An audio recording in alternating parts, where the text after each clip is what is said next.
Hello friends, welcome to our channel Knowledge Amplifier. So today in this particular video we are going to explore one very important concept related to data extraction layer in ETL pipeline, and that is extracting the data from Google Sheet and write the data in AWS S3. And often this particular concept is very vital in day-to-day data engineering workloads because business persons directly don't have access to AWS console or AWS S3. And maybe some pipelines we need to run based on the data whatever business team is providing. So that time obviously one option is creating AWS SFTP endpoint pointing to this particular folder and provide the business team access to that AWS SFTP endpoint. But sometimes some business user face that particular path also little difficult. Compared to that, updating the data in Google Sheet often they find very simple, and that's why they prefer this route also. So how we can build a automated pipeline using which whatever data business team is updating in a Google Sheet, we can read it, and post extraction we can write in one particular AWS S3 location, so that our traditional data pipeline which we have built using AWS service that can consume the data from AWS S3 itself and process it, right? So that we are going to explore in today's video. Now before going ahead, I will suggest you to watch our previous video where I have explained all the basic concepts, whatever setup required in our Google Cloud account to do this experiment. Because there are few steps, right? First we have to create a project within our Google Cloud, then we have to go to API and service layer, and then in the enable APIs and services we have to enable the Google Drive API level access and Google Sheet API level access. Then we have to go to the credentials section and we have to create a service account, and we have to download the credentials as JSON, whatever we have already done, because that part already I have covered in my previous video, so I am not going to discuss that again because that will be kind of repetitive. So those parts I am just skipping. Directly I will jump into the programming part, that how to read the data from this Google Sheet. Okay, earlier in our previous video we have explored how to write the data in Google Sheet from Python. Now reverse thing, that is how to read the data from Google Sheet and write in S3. Okay, right? So here is our code. So again I have written the code in Google Colab notebook, and this notebook link I'll be providing in the description box of my video so that you can parallelly run the code and practice along with this video. Okay, so as part of the first step we are doing all the necessary pip installation for our modules.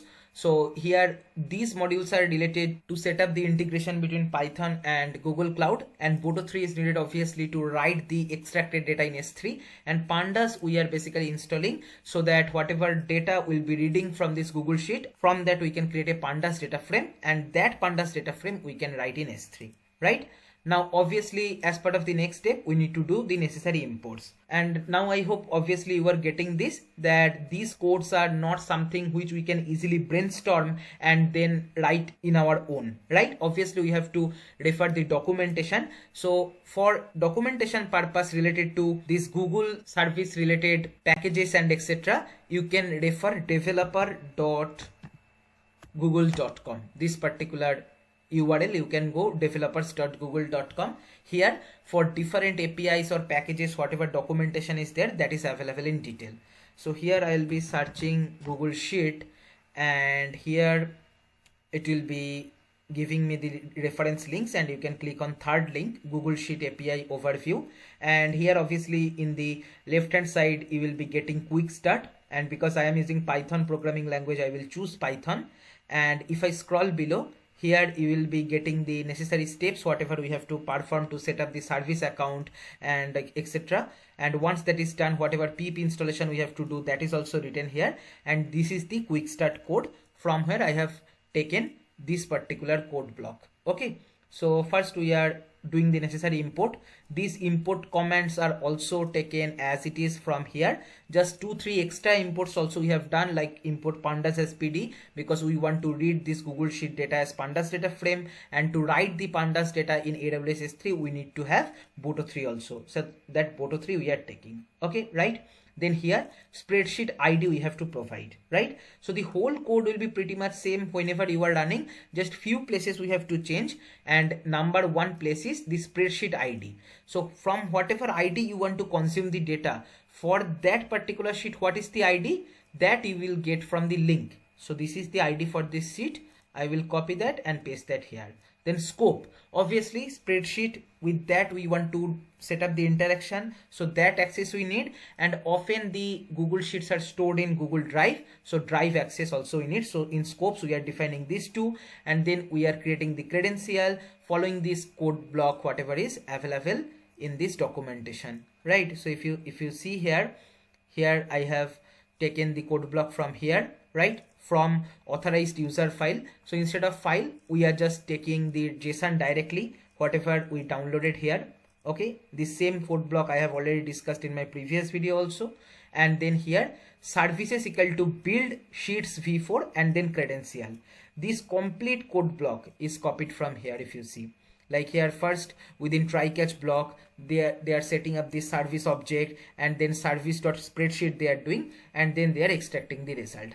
That same thing I have done here. Okay, just copied code, just one place we have to change, that is spreadsheet ID, right? In our case the ID we have already provided. Now within our spreadsheet we might have multiple workbooks, right? So from which workbook we want to copy the data, that one we need to mention. So here in this case the workbook from where we want to extract the data is having name sheet 1. So I will go here and in the range I will provide sheet 1 as the name, right? That's all. And now let's run this code. So here you can see our data is extracted, where first list element is basically header for our Google Sheet, and the rest elements or data points are available from second element onwards. That's why while creating the data frame out of it, we are taking the column names as the first list, and from the second list onwards we are having the value part.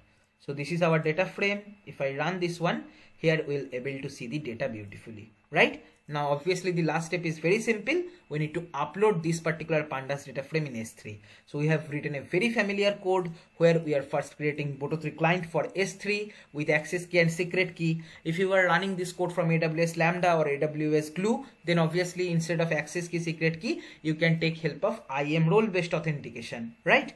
And then here we are doing df.toCSV and we are using S3 put object command to write this data frame as a CSV file in our S3 location. So this is the bucket name. So here if you see already I have created this bucket, and this is the folder import from drive.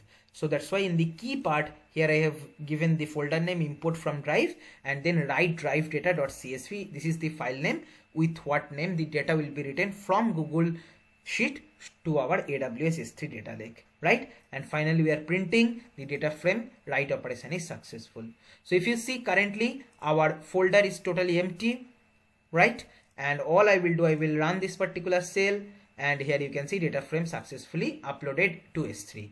So if I refresh my folder location, here you will see write drive data is written successfully. If you want to view or inspect the data, you can simply click on query with S3 select, and maybe here I can put limit 10 and then run this SQL query, and here you will be able to see the same data whatever we are having in our Google Sheet, that is now available in our S3 data lake, right? In a very easy manner, just using this particular simple piece of code, we can extract the business users data from Google Sheet and write in our AWS S3 data lake, from where we can run our AWS data pipeline to consume that data and process it, right? I hope you understood this. This is all for this video. If you find this video helpful, then please like, share and comment. Subscribe our channel if you have not subscribed till now, and don't forget to press the bell icon to get the notification of our latest videos. Thank you for watching.